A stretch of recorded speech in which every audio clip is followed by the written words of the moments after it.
Magandang buhay! Maglinis tayo. At gusto ko lang po i-shoutout ang lahat ng mga kaibigan ko na sumusuporta sa aking tindahan. God bless you. Shoutout sa inyo. Kamusta po kayong lahat? Ganito po tayo. Buhay ng isang kasambahay. Dapat may game discarded tayo. Kasi kailangan natin magtrabaho. Pera mabago ang lahat.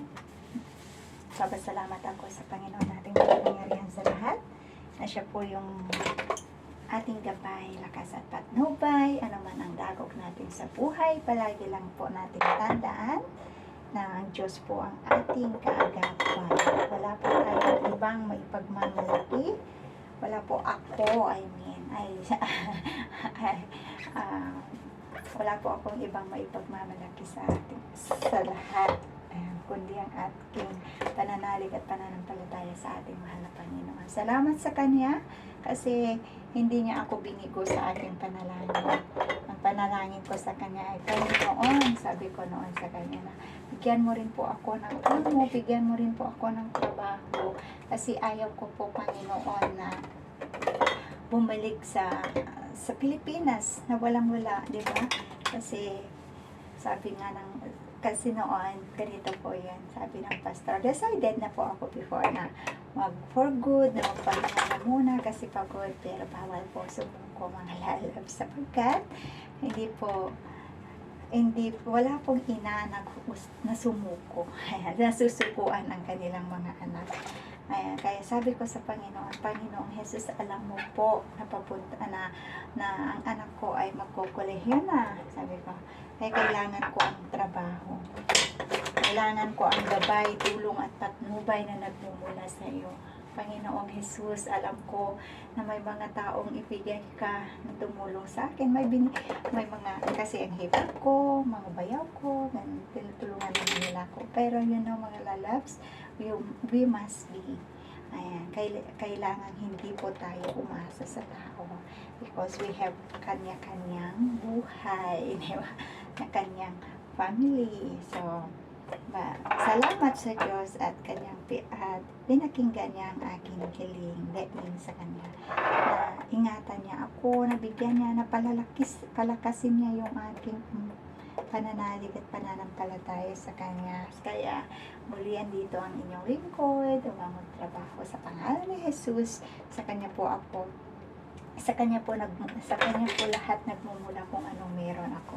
Ayan, maging ang aking mga amo ay hiniling ko po sa Kanya na bigyan niya po ako ng amo na nagmumula sa Kanya, na kung gaano kabait ang una kong amo, bigyan niya rin ako ng mas mabait pa, at higit sa lahat, bigyan niya po ako ng malakas na pangangatawan, at higit sa lahat, malakas na pananalig at pananampalataya sa Kanya. Salamat kasi pinagaling niya po ako.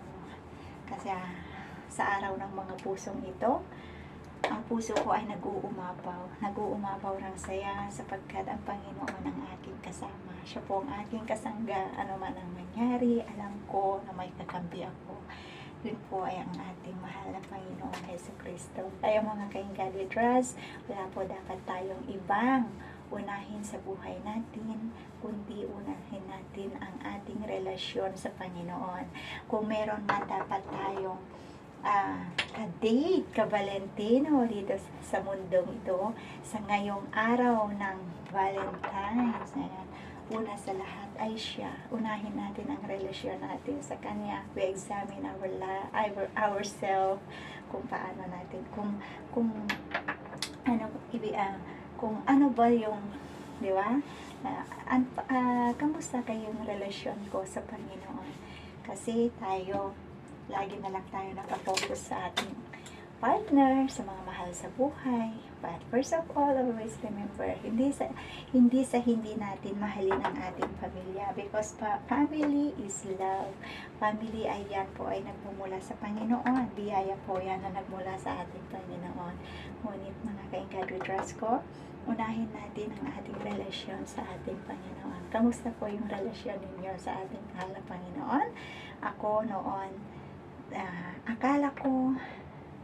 kwento ko lang, akala ko ako ay ligtas na. Akala ko ay dahil ako ay nagsiserve sa kanya because when I was in another denomination, ako po ay isang lector and commentator.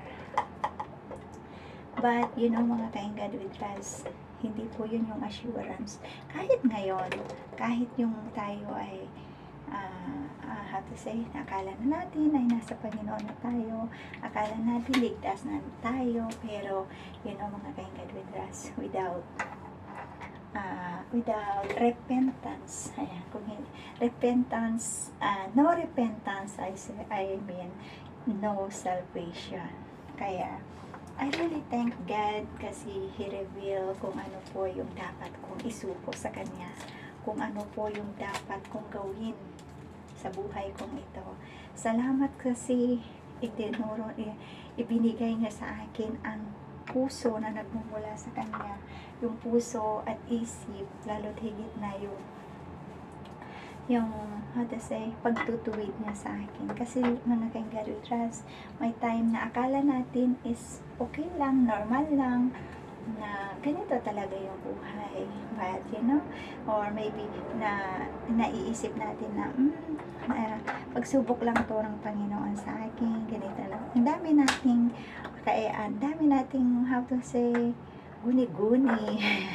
Dami nating, akala natin, so ganito, ganyan, but mga ka-God with trust, isa lang po ang magpapalaya sa atin, sa ating mga kasalanan. Yun po yung we need to repent. Ayan.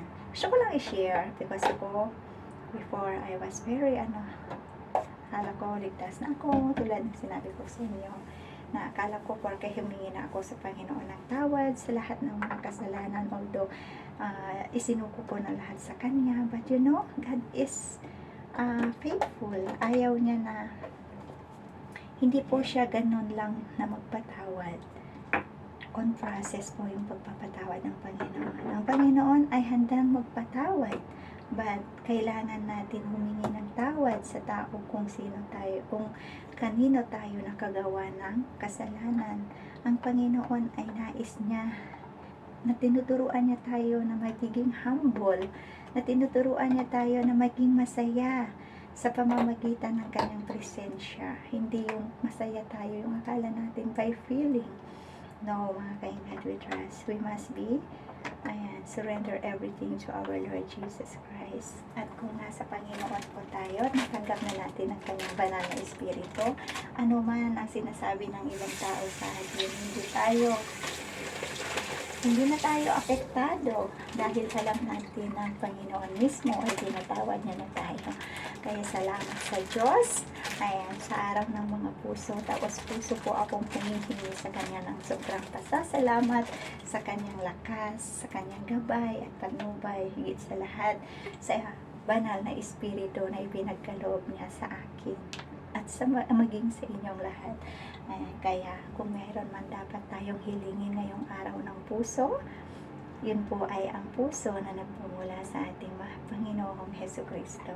Kaya sa pangalan ng ating Jesus, binabati ko po kayo ng maligayang araw ng mga puso, lalo tigit na sa aking mahal na Panginoong Jesus, at pangalawa ang aking sarili, at pangatlo ang aking asawa, ang aking mga anak, at ang ating mga magulang, mga kapatid, at sa inyong lahat.